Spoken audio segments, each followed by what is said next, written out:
Hi friends, welcome to my channel. Friends, నిన్నైతే సంక్రాంతికి వస్తున్నాం సినిమా టీవీలో అయితే వచ్చింది, అలాగే ఇక్కడ G5 లో అయితే స్ట్రీమింగ్ అయితే అవుతుంది. సో చాలా మందికి అయితే ఈ మూవీ లెంత్ గురించి అయితే కొన్ని డౌట్స్ అయితే ఉన్నాయి. ఆ డౌట్స్ ఏంటో ఈ వీడియోలో అయితే క్లియర్ అయితే చేద్దాం. ఓటీటీ వర్షన్ లో సంక్రాంతికి వస్తున్నాం నిడివి 2 గంటల 16 నిమిషాలు అయితే ఉంది. థియేట్రికల్ ప్లస్ టీవీ వర్షన్ లో 2 గంటల 24 నిమిషాలు ఉంది.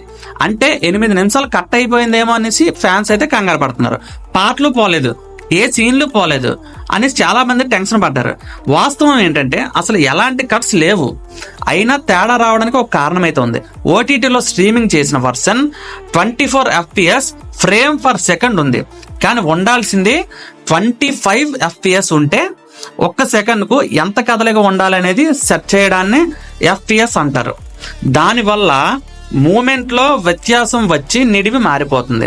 సో సంక్రాంతికి వస్తున్నాంలో ఏవో కట్స్ జరిగాయనే టెన్షన్ అక్కర్లేదు. 2025లో తొలి బ్లాక్ బస్టర్ గా నిలిచిన ఈ సినిమా నిర్మాత దిల్ రాజ్ బ్యానర్ లో క్యాంబోకు వచ్చింది. ఎన్నో వరుస ఫ్లాపులతో పాటలు పడుతున్న గేమ్ చేంజర్ డిజాస్టర్ గాయాన్ని కూడా ఇదే మాన్పించింది. ఎల్లుండి 50 రోజుల పండగ చేయబోతున్నారు. సుమారు 40కి పైగా సెంటర్లో 50 days ఫంక్షన్ అయితే చేయబోతున్నారు.